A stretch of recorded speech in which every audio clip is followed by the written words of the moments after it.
ఇప్పుడు ఒక్క వర్షన్ మాత్రమే సార్ దృష్టికి వెళ్ళింది కాబట్టి నేను గతంలో కూడా చెప్పాను, పార్క్ స్థలం ఏదైతే ఓపెన్ స్పేస్ ఉందో అది ఇప్పుడు కూడా ఓపెన్గానే ఉంది, ఎక్కడ మెజర్మెంట్ చేసినా ఓపెన్గానే ఉంది. రెండోది ఏంది, సిఎస్ఆర్ కింద వాళ్ళు మేము కడతామని చెప్పారు, అది రీసెంట్లీ ఇచ్చారు. ఇన్ఛార్జ్ డీసీ ఎవరైతే ఉండనో అతను మా నాలెడ్జ్ లేదు, ఎవరు నాలెడ్జ్ లేదు, లోకల్ ఎమ్మెల్యేని కూడా కాన్ఫిడెన్స్లో తీసుకోవాలి, ఆయన అభిప్రాయాలు కూడా తీసుకోకుండా సిఎస్ఆర్ కింద ఇచ్చారు. సిఎస్ఆర్ కింద ఎవరు ఇస్తారు, ఏదైనా మల్టీనేషనల్ కంపెనీ ఏదైనా కంపెనీ ఉంటే వాళ్ళు ఏదైతే ట్యాక్స్ రూపంలో కట్టేటువంటో దాని ద్వారా సిఎస్ఆర్ ఫండ్ని యూజ్ చేస్తారు, అది పద్ధతి.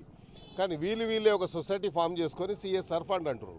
వాళ్ళ సోర్స్ ఆఫ్ ఇన్కమ్ ఏందో మాకు తెలియాలి కదా. ఇంకోటి ఏంది, పార్కు నామ్స్ ఉన్నాయి కొన్ని, ఆ నామ్స్ ప్రకారంగానే పార్క్ కట్టాలి.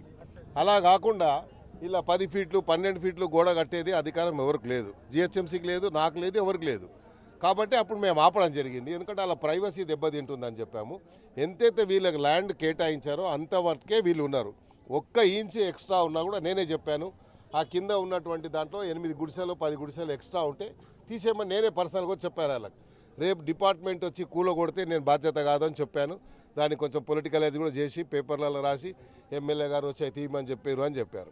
నేను ఇప్పుడు కూడా చెప్తున్నా, కేటగిరికల్గా తీయాలనే చెప్తున్నా. అక్కడ వాళ్ళు ఉండమని ఉండు, ఇప్పుడు మళ్ళీ కూడా చెప్తున్నా, అక్కడ కింద ఎవరైతే రోడ్ ఉంది, రోడ్ ఎన్క్రోచ్మెంట్ అనేది గవర్నమెంట్ ఒక పాలసీ కింద తీసుకుంది కాబట్టి ఆ పాలసీని హైడ్రా వాళ్ళు ఇంప్లిమెంట్ చేస్తూ ఉన్నారు. వారికి వ్యక్తిగతంగా ఏమి ఇంట్రెస్ట్ లేదు, మాకు వ్యక్తిగతంగా ఇంట్రెస్ట్ లేదు. Ultimately end of the day మేము పేద ప్రజల గురించి కొట్లాడతాం కాబట్టి మేము ఫోర్ ఫ్రంట్లో ఉంటాము, దానివల్ల మాకు చెడ్డ పేరు వస్తుంటుంది. ఎనివే దాన్ని మేము బేర్ చేయగలుగుతాము. ఇంకోటి ఏంది, ఇక్కడ బశ్వరాజ్ అని ఒక వ్యక్తి ఉన్నాడు, ఆయన ఇంటి వెనుకకు సుమారు 1000 గజాల ల్యాండ్, ఆయనకు అలాట్మెంట్ ఎంత ఉంది, ఎంత ఆయన తీసుకుంటుండు. వీళ్ళకి ఫాల్స్ డిక్లరేషన్ ఇచ్చి నా ఏరియా ఇంత ఉంది అని చెప్తున్నాడు. చెప్పి గతంలోనే నా దగ్గరకు వచ్చి స్కెచ్ ప్లాన్ మీద సంతకాలు పెట్టి ఉన్నాయి నా దగ్గర, ఐ హ్యావ్ ద ప్రూఫ్. దీంట్లో బస్వరాజు ఒక సంతకం పెట్టాడు, వినాయకరావు సంతకం పెట్టాడు, ఆ డాక్యుమెంట్ ఉంది నా దగ్గర ఇప్పుడు కూడా.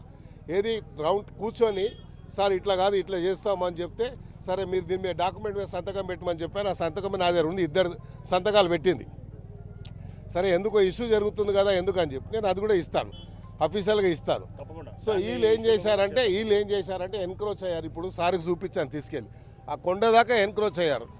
తర్వాత మీరు రోడ్ నెంబర్ 45, 51 కింద వచ్చే ల్యాండ్ చూస్తే ఆ వెనుక సైడ్ నుండి ప్రతి ప్లాట్ వాళ్ళు 300 గజాల గవర్నమెంట్ ల్యాండ్, పార్క్ ల్యాండ్ని కబ్జా చేసుకున్నారు. అట్లా మీరు కావాలంటే ఇప్పుడు తీసుకెళ్ళి చూపిస్తా, సార్తో పాటు మేము తీసుకెళ్ళి చూపిస్తాం, మీరు రాండి నాతో, సార్ కూడా వస్తాడు.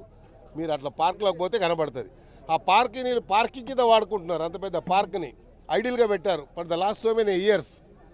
ఎందుకంటే అలా పార్కింగ్ కార్ పార్కింగ్ కింద పెట్టుకోవాలని మొత్తం సార్ చేపించి వాళ్ళు ఏ నిర్ణయం తీసుకుంటే, ఒకవేళ 1 ఇంచ్ కూడా మేము లేకున్నా 1 ఇంచు ఎవరైనా ఎన్క్రోచ్మెంట్ అయినా తీసేయమని చెప్పండి, మేము రాము, నిర్దాక్షిణ్యంగా తీసేయండి. 1 ఇంచు 1 గుడిసె ఉన్నా కూడా నేను కూడా వాళ్ళకి చెప్పాను, మీరు ఉన్న దానికంటే అడిషనల్గా 1 గుడిసె ఎక్స్ట్రా ఉన్నా కొట్టేస్తారని చెప్పాను. ఇప్పుడు వాళ్ళ ముందే నేను చెప్తున్నాను, కొట్టాలి కూడా. ఎందుకంటే అది భయం ఉండాలి. ఇట్లా అన్యాక్రాంతం అవుతూ ఇట్లా ఎన్క్రోచ్మెంట్ అవుతూ పోతూ ఉంటే దానికి ఎండ్ అనేది ఉండదు. కాబట్టి వాళ్ళు ఏం నిర్ణయం తీసుకున్నా మేము దానికి సహకరిస్తాం తప్పకుండా. నా రిక్వెస్ట్ ఏంటంటే, ఇప్పుడు ఆ కింద ఉన్నది ల్యాండ్ కూడా నేను చూపిస్తాను సార్కి, చూసిన తర్వాత మీరు కూడా చూడండి, చూసి అన్ని ఇండ్లు కబ్జా చేశారో మీకే తెలుస్తుంది. ఆ ల్యాండ్స్ ఏదైతే ఉన్నాయో